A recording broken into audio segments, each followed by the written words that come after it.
We'll turn to Revelation chapter 2. हम प्रकाशित वाक्य के दूसरे अध्याय की ओर मुड़ेंगे। In chapter 2 and chapter 3, we read about 7 churches. प्रकाशित वाक्य दूसरा अध्याय और तीसरे अध्याय में हम 7 कलीसियाओं के बारे में पढ़ते हैं। John was asked to write to the messenger of each of the 7 churches. इसमें से प्रत्येक कलीसिया का जो दूत होता था उसके प्रति खत लिखने के लिए यूहन्ना को बताया गया था। In each of these 7 letters, there is a message for that messenger of the church, and there is a message for his church also. और सातों के सातों जो पत्र लिखे गए हैं उस जो दूत के लिए भी एक संदेश है और उस कलीसिया के लिए भी एक संदेश है। And interestingly, John was asked to send separate letters to each of these 7 churches. और बड़े दिलचस्पी की बात है कि यूहन्ना को कहा गया था कि प्रत्येक कलीसिया को अलग-अलग एक वो पत्र भेजे। So as we go through each of these 7 letters, there is something for all of us. और जब हम इन 7 कलीसियाओं को पढ़ेंगे तो इस प्रत्येक कलीसिया में से हम सबके लिए कुछ हमें मिलेगा। There is lot of encouragement. बहुत ज्यादा प्रोत्साहन है। We can understand the heart of Jesus towards us. और यीशु मसीह का हमारे प्रति जो हृदय है उसको हम समझ सकते हैं। There are many warnings. बहुत सारी चेतावनियां हैं। There are many areas of corrections. और जो सुधार है उसके भी कई क्षेत्र है। So one of the things we can also note is out of these 7 churches, only over a period of time, 5 of the churches and even the elders have backslidden completely. और इन 7 कलीसियाओं में से 5 कलीसियाएं और उनके जो प्राचीन है वो पूरी तरीके से फिसल गए थे, पीछे मुड़ गए थे। But there were 2 churches which were relatively in good shape. पर 2 कलीसियाएं थी जो एक अच्छी अवस्था में थी। So those are the churches in Smyrna, and another is Philadelphia. और स्मुरना की कलीसिया और फिलदिल्फिया की कलीसिया। As I mentioned, the remaining 5 had gone. They gone away from their original life. और जैसे मैंने कहा कि वो जो बाकी की 5 कलीसिया थी उनका जो पहले का या वास्तविक जीवन था उससे वे दूर चले गए थे। We'll now go to Revelation chapter 2 verse 1. हम निकालेंगे प्रकाशित वाक्य दूसरा अध्याय उसका पहला वचन। Here Jesus is describing about himself. यहाँ यीशु मसीह अपने आप का वर्णन कर रहा है। First he is saying, write this letter to the messenger of the church in Ephesus. शुरुआत में वो कहता है इफिसुस की कलीसिया के दूत को ये लिख। So the Lord is telling about himself, the one who holds the 7 stars in his right hand, and the one who walks among the 7 golden lampstands. और प्रभु अपने विषय में कह रहा है जो 7 तारे अपने दाहिने हाथ में लिए हुए हैं और सोने की 7 दीवटों के बीच में फिरता है, वो ये कहता है। So we see here he is speaking about golden lampstands. और यहाँ हम देखते हैं कि वो सोने के दीवटों के बारे में बात करता है। And he is speaking about 7 stars in his right hand. और उसके दाहिने हाथ में 7 तारे हैं जिनका वो जिक्र करता है। So Jesus himself in the previous chapter, that is in chapter 1 verse 20, explained the meaning of what is this golden lampstand and what is that stars. और खुद यीशु मसीह ने ही बताया था पहले अध्याय में कि वो 7 तारों का मतलब क्या है और वो जो 7 दीवट है सोने की उनका क्या मतलब है। Yeah, the golden lampstands are the churches. वो जो सोने की दीवट है वो 7 कलीसियाएं हैं। So when he said about himself, I am the one who walks among the golden lampstands, means I am the one who walks among the churches. और जब वो कहता है कि सोने की सातों दीवटों के बीच में मैं फिरता हूँ, उसका मतलब वो खुद उन 7 कलीसियाओं के बीच फिरता था। Yeah, so that's an interesting expression. The Lord Himself, describing Himself. I am the one who walks among the churches. और बहुत दिलचस्प है ये वर्णन कि यीशु मसीह अपने आप का वर्णन इस प्रकार से कहता है, मैं वो हूँ जो इन 7 कलीसियाओं के बीच में चलता हूँ। Yeah, that's an encouragement for us. Have you thought, when I read this, this thought came to me, the picture. Can you imagine when we meet on Sunday morning? Can you imagine Jesus walking among us?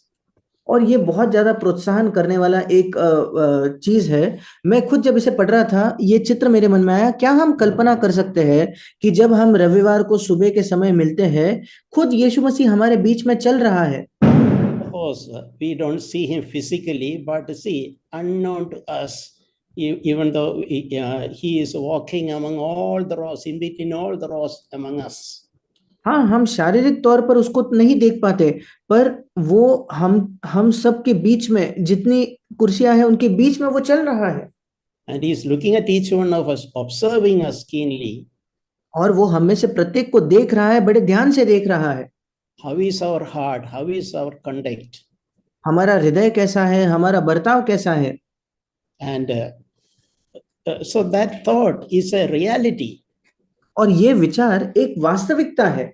Because Jesus himself told, when 2 or 3 gather together, I am in their midst. क्योंकि यीशु मसीह ने खुद कहा, जब 2 या 3 मेरे नाम से एकत्रित हो, मैं उनके बीच में हूँ। So it is exactly same thing what we read just now in verse 1. बिल्कुल यही बात जो हमने पहले वचन में अभी पढ़ी। He walks, really he walks among the churches. वाकई में वो कलीसियाओं के बीच में चलता है। And we can say in a positive, he is interested to receive our prayers. और हम कह सकते हैं कि वो उसकी रुचि है हमारी प्रार्थनाओं को स्वीकार करने में। Because in another place we read, his ears are attentive to our prayers. क्योंकि एक और जगह बाइबल में हम पढ़ते हैं, उसके कान हमारे प्रार्थनाओं के प्रति लगे हुए होते हैं। And is coming in our midst to take away our burdens. और वो हमारे बीच में आया है हमारे बोझ को ले जाने के लिए, उठाने के लिए। That is why he told, I care for you, therefore cast all your burden upon me. इसी वजह से उसने कहा कि मुझे तुम्हारी चिंता, इसलिए अपने सारे बोझ मुझ पर डालो। And he is there, he is coming, he is visiting us to lift us up. और वो आ रहा है हमें ऊपर उठाने के लिए। Because he is the lifter of our head. क्योंकि वो हमारे सिरों को ऊंचा उठाने वाला है। And if you think we are weak, we are helpless, he is there to give us power. और अगर आपको लगता है कि हम असहाय हैं, हम निर्बल हैं, तो वो हमें सामर्थ्य देने के लिए है। And if you are confused, if you do not know what to do, the Lord will guide us, lead us. और अगर आप उलझन में हो, आप नहीं जानते क्या करना है, तो प्रभु हमारा मार्गदर्शन करेगा, हमें चलाएगा। And we can also believe the Lord is keenly interested in the affairs of our church and every church. और ये हम विश्वास कर सकते हैं कि हमारा प्रभु बहुत ध्यान रखे हुए है हमारे कलीसिया में क्या चलता है और दूसरे कलीसिया में क्या चलता है इस पर। So we also should have an interest in the affairs of our church. और हमें भी अपने कलीसिया में क्या चल रहा है उन चीजों पर ध्यान होना चाहिए। If the Lord is interested, we should share the heart of the Lord. क्योंकि प्रभु खुद उसमें दिलचस्पी रखता है, तो प्रभु के हृदय को हमें साझा करना चाहिए। And unlike it happened to other 7 churches who are backslidden, and we need to preserve ourselves in the same spiritual vitality. और जैसे उन 5 कलीसियाओं के साथ हुआ कि वो अपने पहले अवस्था से पीछे फिसल गए, हमें आवश्यकता ये है कि हम अपने आत्मिक जीवन को बचा कर रखें, उसमें उसे सुरक्षित रखें। Yeah, about the Lord walking among us, that is mentioned in 2 Corinthians chapter 6 also. और प्रभु हमारे बीच में चलता है, यही सत्य 2 कोरिन्थ उसके 6 अध्याय में भी लिखा हुआ है। In 2 Corinthians chapter 6 verse 16. 2 Corinth 6 अध्याय उसका 16वां वचन। The second part of that, it says that I will dwell in them, I will walk among them, I will be their God and they shall be my people. उसका दूसरा भाग कहता है मैं उनमें बसूंगा और उनमें चला फिरा करूंगा और मैं उनका परमेश्वर हूंगा और वे मेरे लोग होंगे। So it is here is mentioned here, I will walk among them. और यहाँ लिखा है कि मैं उनमें चला फिरा करूंगा। And the another thing is the stars in the Lord's right hand, they are the messengers of the churches. और दूसरी चीज कि जो तारे हैं प्रभु के दाहिने हाथ में वो उन कलीसियाओं के दूत हैं। We can go to second verse. हम दूसरे वचन को पढ़ेंगे। It says that I know your deeds and your toil and perseverance, and that you cannot tolerate evil men, and you put to test those who call themselves apostles, however they are not, and you found them to be false. और दूसरा वचन कहता है प्रकाशित वाक्य 2:2, मैं तेरे काम और तेरे परिश्रम और तेरे धीरज को जानता हूं और ये भी कि तू बुरे लोगों को देख नहीं सकता, और जो अपने आप को प्रेरित कहते हैं और है नहीं उन्हें तूने परख कर झूठा पाया। And third verse says that you have perseverance and you have endured for my name's sake, and you have not grown weary. तीसरा वचन कहता है तू धीरज धरता है और मेरे नाम के लिए दुख उठाते उठाते थका नहीं। So we see here the Lord is starting with some amazing words of encouragement and appreciation. और हम देखते हैं कि प्रभु कुछ बहुत ही अद्भुत प्रोत्साहन के और सराहना के शब्दों के साथ शुरुआत करता है। The Lord is not forgetting to highlight some of the exceptionally good qualities of that elder there as well as the church as a whole. और प्रभु बिल्कुल भी भूलता नहीं कि वो उस कलीसिया के उस प्राचीन के और उस कलीसिया के जो प्रमुख चीजें हैं उन्हें बड़ी प्रमुखता से वो दिखाए। So we can learn a principle here. और यहाँ हम एक सिद्धांत को सीख सकते हैं। It is always good to look at the good areas of others first. ये हमेशा अच्छा होता है कि जब हम दूसरे लोगों के अच्छे क्षेत्रों को पहले देखते हैं। Especially if you want to say some feedback or if you want to say some words of correction or improvement for someone.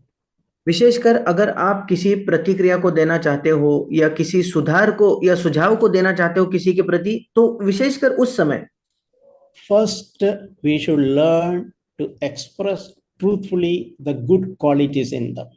सबसे पहले हमें सीखना है बड़े ईमानदारी से उनकी जो अच्छी गुण है उन्हें हम उन्हें बताएं। This principle we can apply at our homes. ये सिद्धांत हम अपने घरों में लागू कर सकते हैं। Do we have some words of appreciation for our wives and husbands?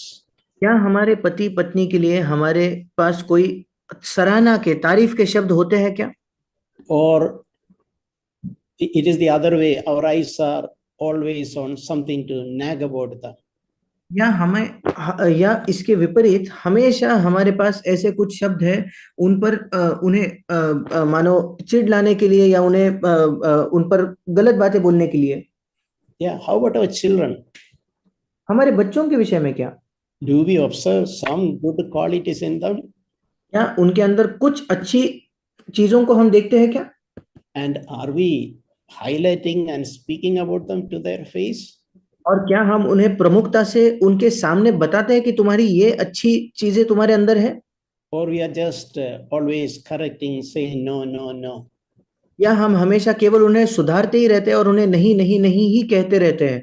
So this is a principle we should learn. If we have nothing to say, something good about others, we have no right to say words of correction.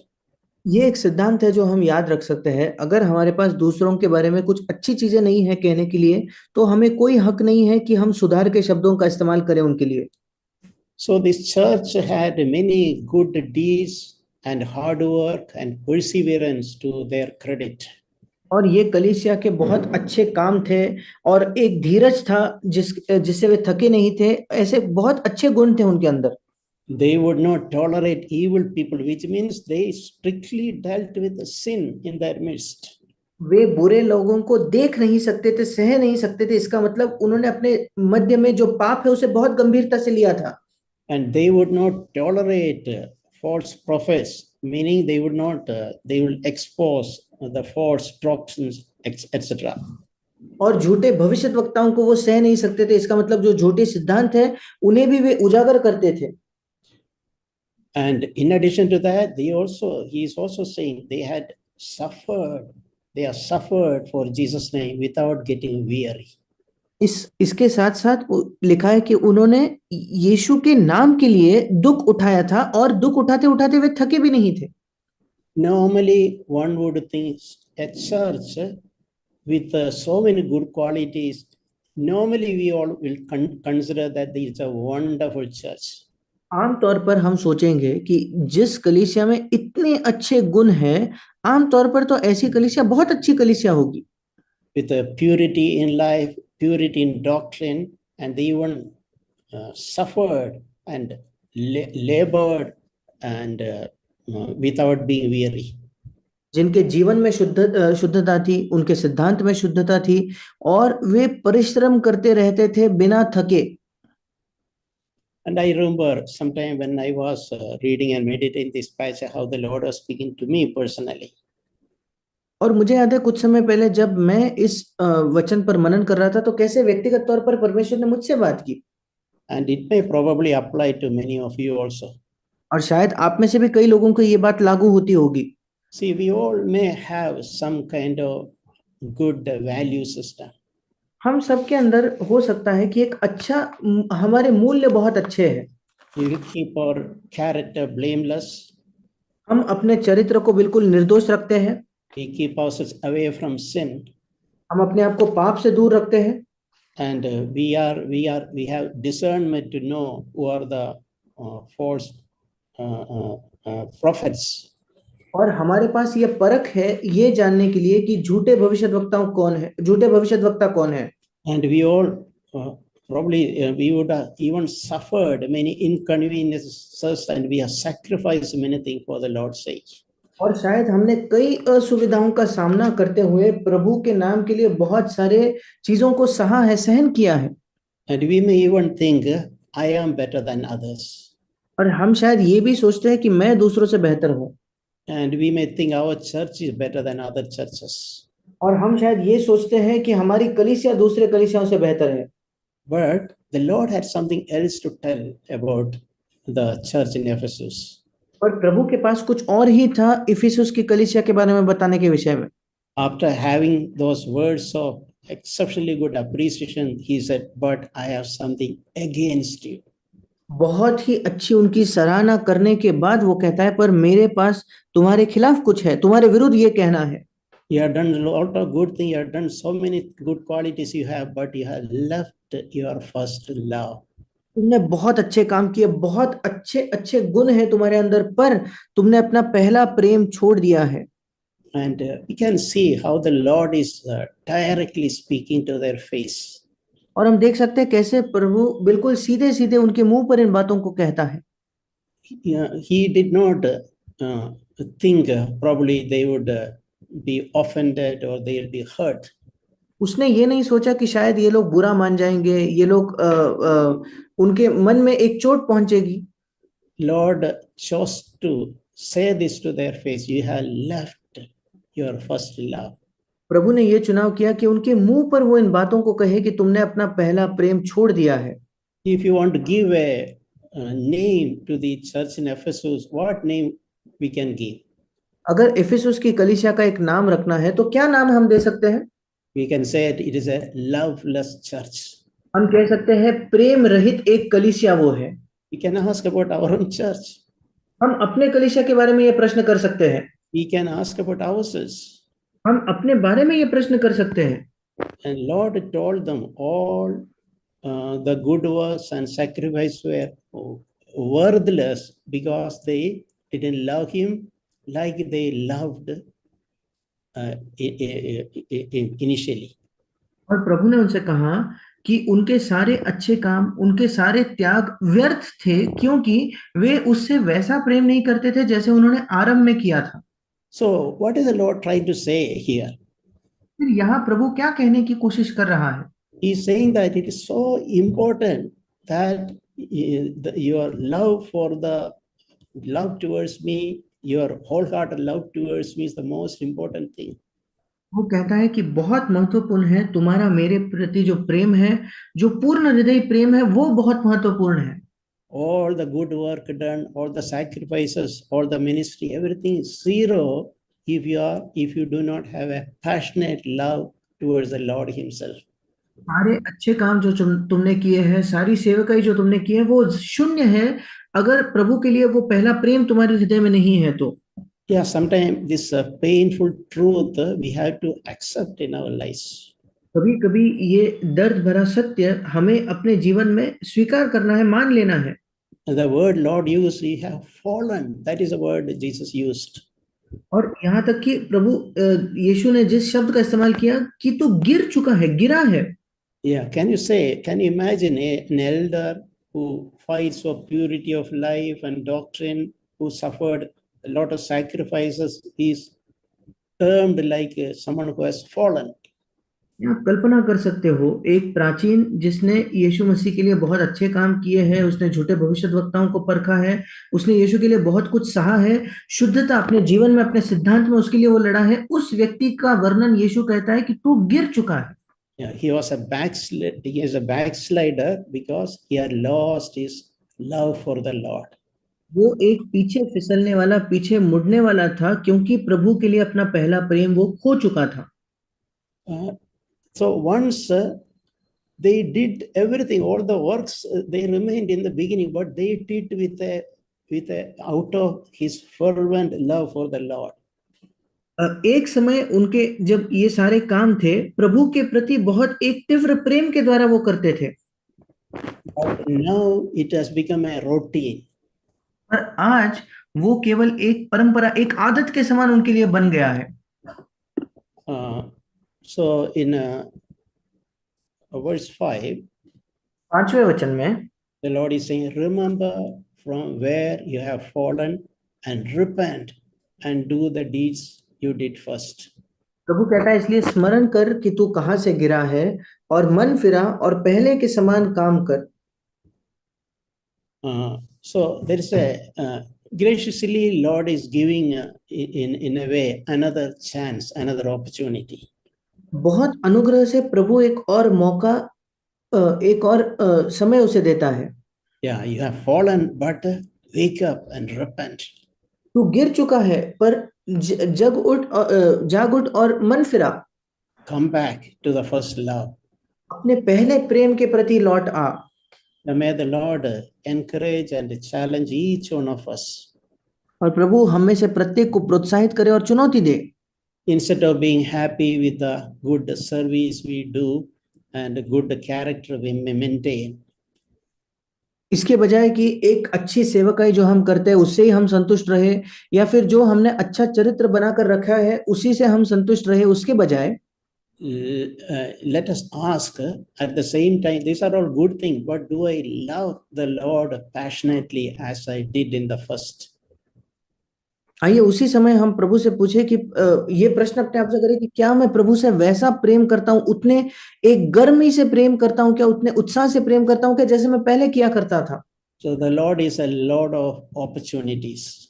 और हमारा प्रभु मौका देने वाला प्रभु है। Even as he rebuke on one side, he is also encouraging us to repent and come back. जब एक ओर पे वो हमें सुधारता है तो दूसरी ओर वो हमें प्रोत्साहन देता है कि हम मन फिराकर लौट आए।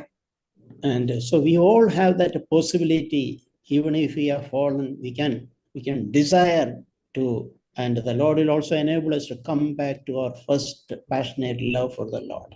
और हम सबके अंदर ये संभावना है कि अगर हम गिरे भी हैं तो हम मन फिराकर प्रभु के प्रति, हमारे पहले प्रेम के प्रति लौट आए। So we should never be ever just happy with the routines that we are doing. और केवल एक रूटीन या एक दिनचर्या के समान चीजों को करने से हमें कभी भी खुश या संतुष्ट नहीं होना है।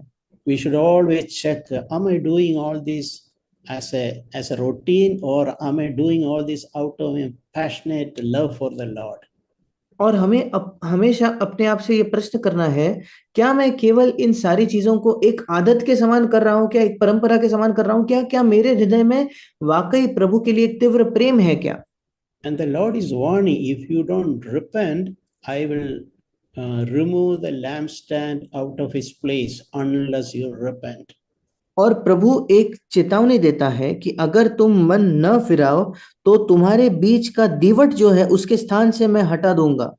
Yeah, meaning he would not, he would give up on us.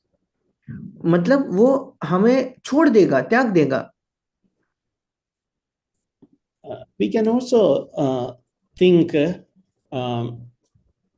relationship with the Lord seeking with us is like a marriage relationship. हम ये भी सोच सकते हैं कि प्रभु हमारे साथ जिस रिश्ते या जिस संबंध की अपेक्षा करता है या खोज रहा है वो एक विवाहित जोड़े के संबंध के समान है। Yeah, many places that expression, that illustration happen in church. A church relationship with Jesus is like that of a bride to the bridegroom.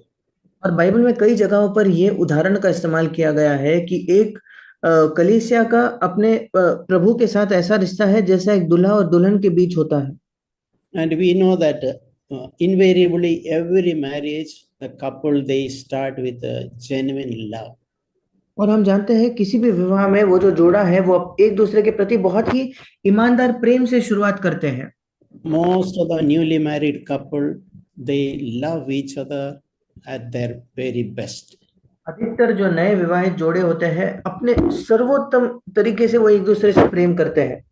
But unfortunately, many marriages that a sliding happen over the period of time, that quality of love and devotion to each other diminishes. दुर्भाग्यपूर्ण कई विवाहों में होता यह है कि धीरे धीरे वो गुणवत्ता कम होती जाती है जो उनके एक पीछे आना होता है, मतलब उनके प्रेम की जो गुणवत्ता है वो कम होते जाती है। But a good Christian marriage where both husband and wife loves the Lord and give the Lord first place in their life, that diminishing of love will not happen. एक अच्छा मसीही विवाह वो है जहां उनके एक दूसरे के प्रति जो प्रेम है उस पति पत्नी के बीच, उनमें कोई भी उस प्रेम में कमी नहीं आएगी, वो प्रेम धीरे धीरे कम ना होगा। Even after years of marriage, they will not be bored of each other and their love will not diminish, it will multiply over the years. विवाह के कई वर्षों के बाद भी वो एक दूसरे से उब नहीं जाएंगे और उनका जो प्रेम है इतने वर्षों में वो बढ़ते जाएगा एक दूसरे के प्रति। So in the same way as in our own lives, we should desire, Lord, as the years passing by, my intimate, passionate love for you should, the quality of the love should increase, should never diminish. बिल्कुल वैसे ही हमारे जीवन में हमें यह चाहत होनी चाहिए कि प्रभु तेरे प्रति जो मेरा प्रेम है उसकी गुणवत्ता कभी भी कम ना हो, वो धीरे धीरे उसकी रौनक कम ना हो जाए। We should be always, we should be able to say, Lord, I love you first and foremost in my life. हमेशा हम इस बात को कह पाने चाहिए कि प्रभु सबसे पहले और सर्वश्रेष्ठ तौर पर मैं तुझसे प्रेम करता हूँ। I don't love my ministry or the gifts that you given to us or the blessings that you given. I will not love them more than you yourself. मैं अपनी सेवकाई से या अपनी उन वरदानों से जो खुद तूने मुझे दिए हैं, तुझसे बढ़कर इन चीजों से मैं प्रेम नहीं करूंगा। We'll move on to next verse, Revelation chapter 2, verse 6. हम अगले वचन को देखेंगे, प्रकाशित वाक्य 2 अध्याय उसका 6 वचन। We can go to verse 7. 7वां वचन हम देखेंगे।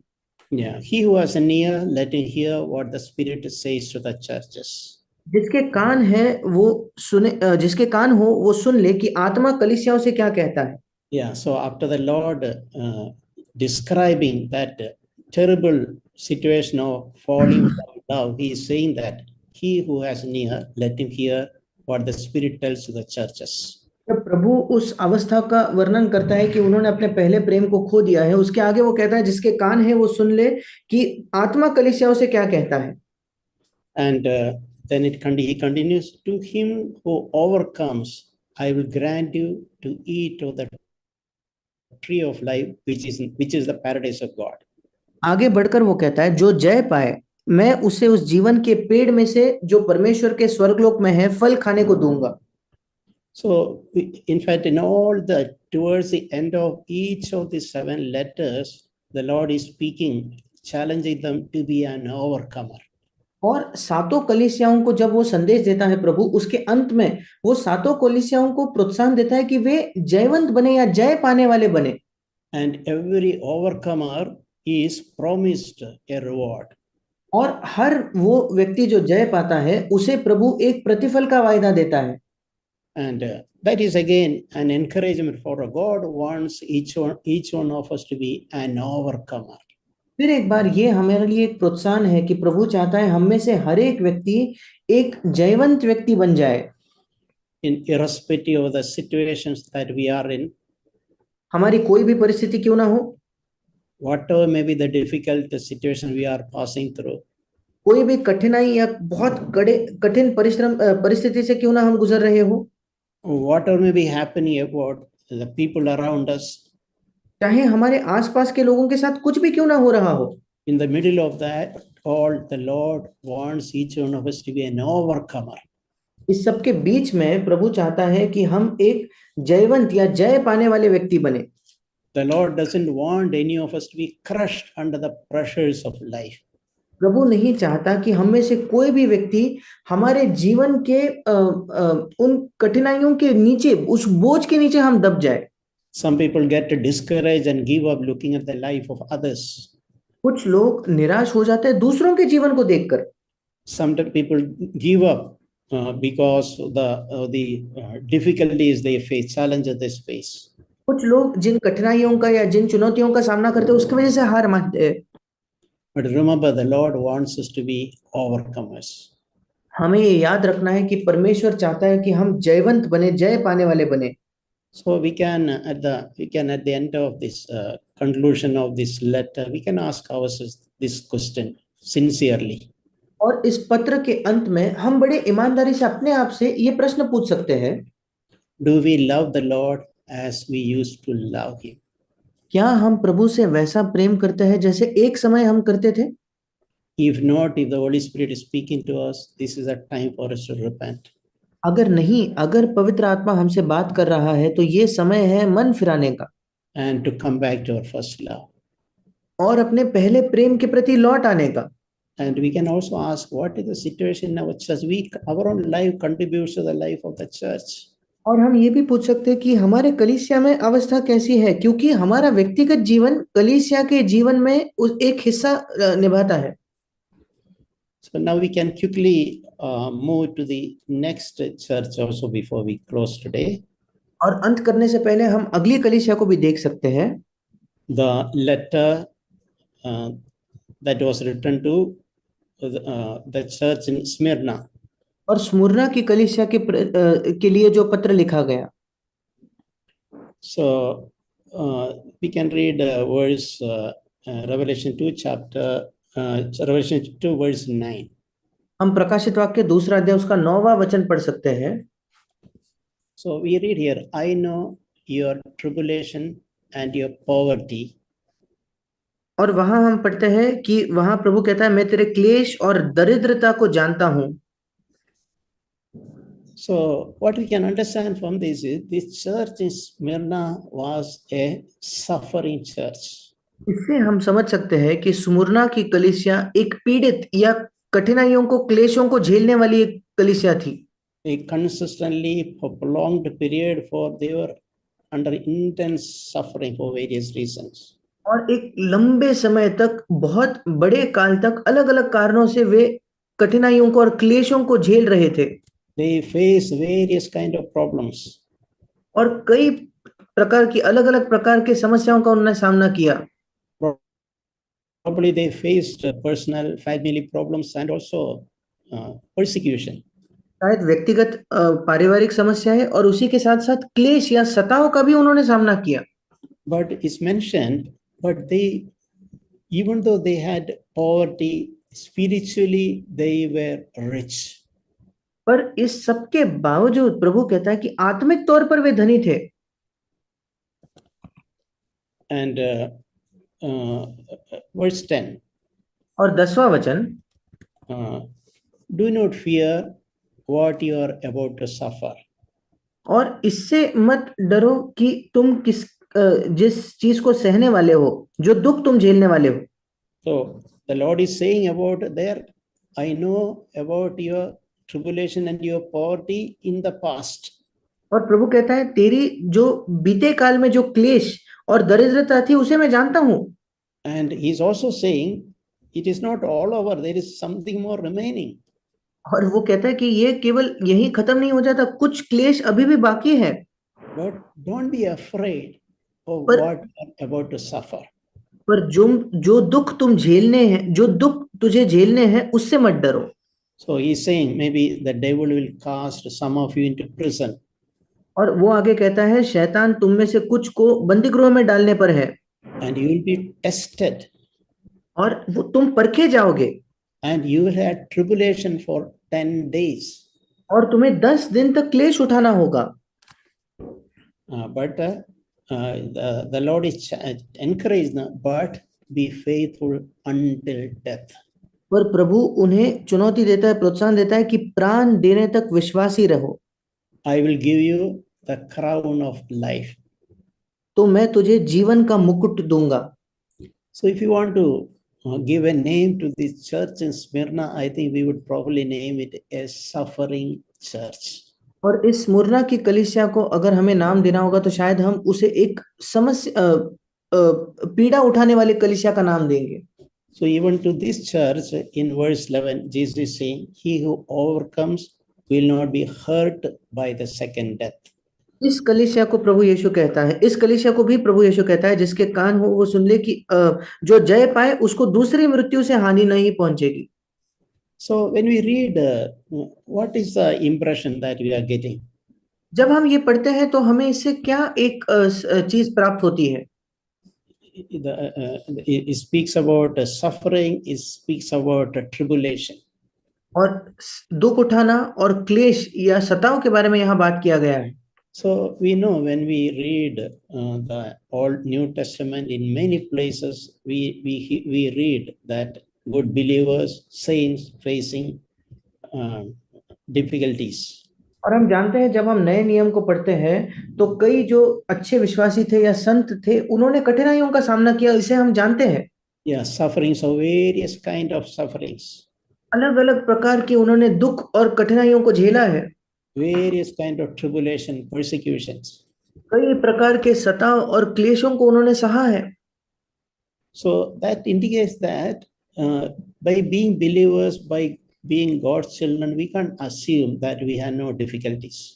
ये इस बात को दर्शाता है कि हमें ये नहीं मान लेना चाहिए कि केवल क्योंकि हम विश्वासी है या क्योंकि हम परमेश्वर की संतान है हम सारे कठिनाइयों से बच जाएंगे।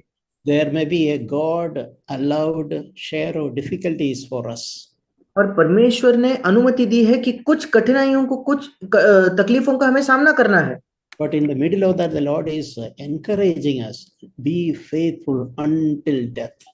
पर इन सब के बीच में वो हमें प्रोत्साहित देता है कि अपने मृत्यु तक या अपने प्राण देने तक तुम विश्वासी रहो या विश्वास योग्य रहो। And that promise, I will give you a crown of life. और वो एक वायदा देता है कि मैं तुझे जीवन का मुकुट दूंगा। So have you noticed, even though the church had a lot of suffering and tribulation, the Lord was very happy with the church. क्या आपने एक बात को देखा कि इसके बावजूद कि ये कलीसिया बहुत ज्यादा कठिनाइयों में थी, दुखों में थी, पर प्रभु इस कलीसिया के साथ खुश था।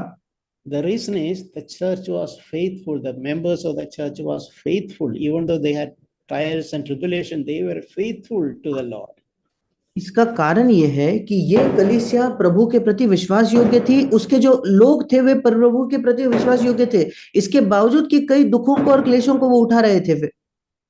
The Lord loves his people, and out of his love he may permit some kind of tribulation, difficulties to purify his people. प्रभु अपने लोगों से प्रेम करता है और प्रभु अपने प्रेम में अनुमति दे सकता है कि किसी प्रकार के दुख या संकटों के द्वारा उसके लोग शुद्ध किए जाए। So as we read in verse 9, this tribulation which this church in Smyrna faced, that made the church spiritually rich. जैसे हमने 9वें वचन में पढ़ा कि ये जो क्लेश और ये जो दरिद्रता जिनका उन्होंने सामना किया, उसी की वजह से वो कलीसिया आत्मिक तौर पर धनी या धनवान बन गई। So we should not waste away our sorrows. We should not waste away our sufferings. और इसलिए हमारे जो दुख है, हमारी जो पीड़ाएं है, उसे हमें ऐसे ही व्यर्थ नहीं गंवाना चाहिए। Those are all God-given opportunities to purify us and to make us spiritually rich. ये परमेश्वर के हमें दिए हुए मौके हैं हमें शुद्ध करने के लिए और आत्मिक तौर पर हमें धनवान बनाने के लिए। And the Lord's word to the church is that in verse 10, don't be afraid of what you're going to suffer. और प्रभु इस कलीसिया से ये कहता है कि जो दुख तुझे झेलने होंगे उससे मत डरो। Yeah, this is a word of encouragement for many of us. ये हम में से कईयों के लिए एक प्रोत्साहन का वचन है। Don't be afraid of what you are going to suffer. जो तुम सहने वाले हो उससे मत डरो।